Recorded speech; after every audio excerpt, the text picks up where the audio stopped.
Hey, welcome to my channel, guys. My name is Venomgold, aka the Sixth Venom. Today I'm going to be doing my intensive review on the five deadly venoms. So I hope you guys like. Let me know what you think and all that good stuff. All right, let's get it in. Hey, so we're gonna get into this five deadly venoms. We ain't gonna talk about it step by step because you've already seen the movie, so there's no point doing that. Like I've seen a lot of people do reviews where they show step by step. We're just gonna talk about a few bit things that we like about the movie, and yeah, hopefully have a little bit of fun with it. So yeah, the movie opens up with Yang and his master. They're in some kind of old school jacuzzi place, and Yang's giving his master a bath, all that good stuff. Master's confiding in him, telling him, "Oh yeah, we had other venoms and stuff." Why he doesn't say that at that point? He's like, I want to show you something. For some reason, he's been teaching this guy kung fu, but this guy doesn't know about the dungeon in wherever the hell they're staying. He takes him to the dungeon and he starts going, he's telling him about the venoms and tells him about the centipede. Now let's talk about the centipede real quick. The centipede in this movie is, yeah, he's a villain. He's alright villain, but he's not very. You're not really scared of this villain because he keeps getting his ass whooped throughout the movie. I mean, let's face it, the strongest villain out of all of them is the Toad. I mean, we'll talk about the centipede now, but let's get it out there. The Toad is the strongest, and throughout the movie, they know this. The snake guy definitely knows this, and there's parts in the movie where the snake guy be like, "Hey, calm that guy the hell down because this guy's too tough. We're gonna have to do a whole lot of stuff to control this guy and whoop him because they do the snake guy plots and does a whole lot of stuff with this guy. First of all they catch him. First of all they frame the guy.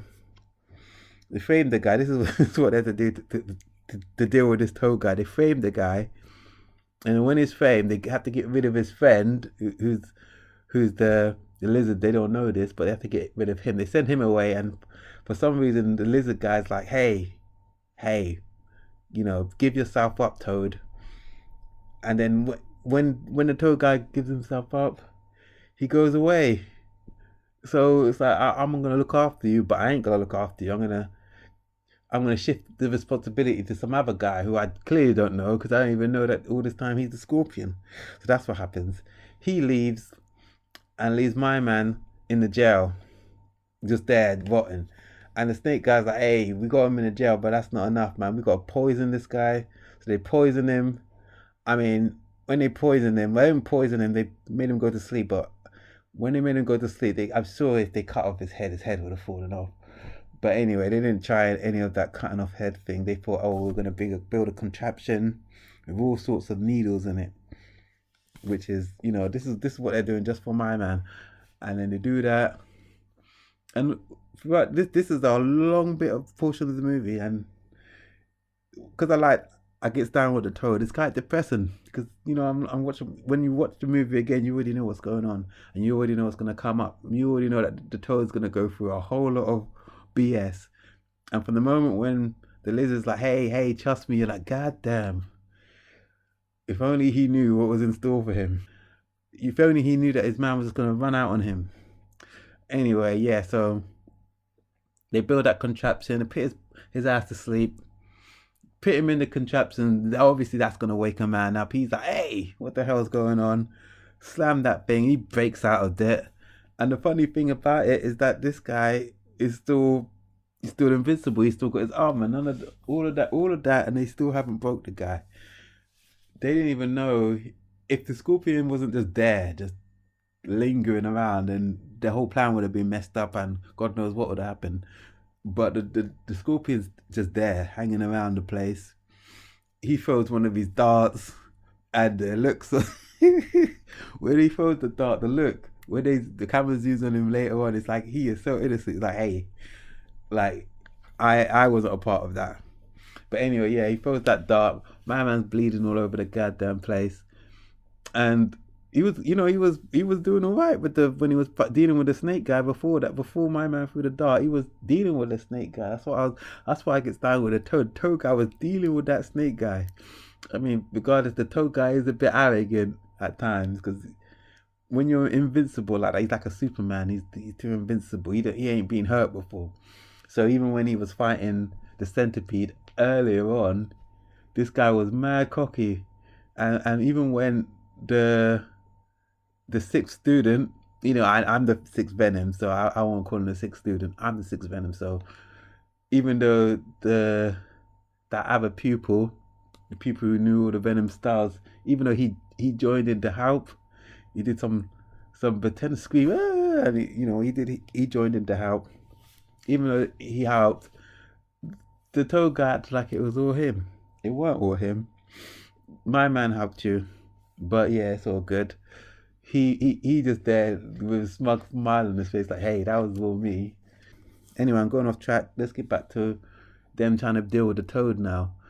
So he's fighting the snake. The scorpion's done what he's done, and now he's all bleeding. Now the snake guy's got all confident. Once he finds out his arm is, like, hey, your arm is finished. You know how they talk. Your arm is finished. So that was it. Then the snake guy did his deadly move on him. You think he's finished, and he's still doing his deadly move. Really, it would have been nice if that deadly move would have been so deadly, even with the arm. I think even with the armor, yeah. Then the snake guy did his deadly move on him, and that was a wrap. But to be honest, I think that was the toad guy's weakness. So maybe if the snake guy had just done that move in the first place, he still might have been bleeding out like that. So that's what happened there. That's all. And he still wasn't there. The toad guy still, after all that, he still had more to go go through. That's what's crazy about this film. That's why it's so sad. This part here is just crazy, and that's like some people might not like this film. They're like, hey, what's going on? What's it, this bit so this bit's a bit deep, man. Where's the heroes, man? The hero went on holiday while all this is happening. Damn.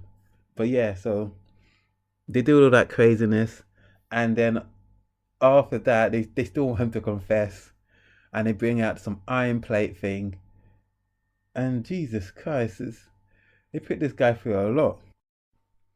Yeah, then they put him through this iron plate thing, this hot iron plate. Jesus, this should have killed him. This did. This guy was still breathing, and then after all that, they suffocate him with paper.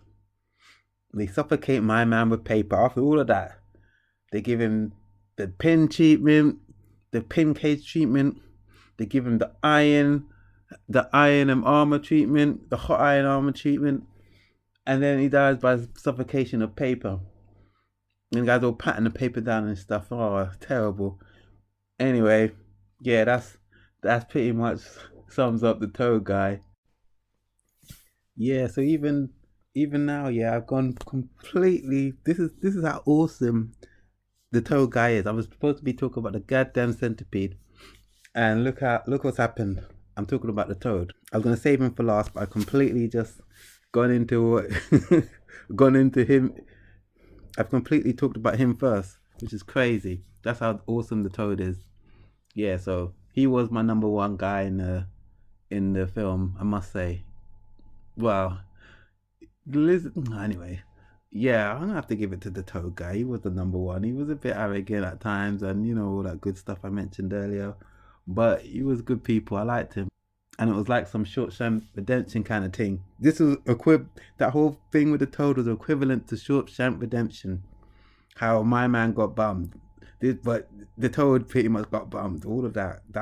That was the kung fu definition of getting bummed. That's what happened with the toad guy.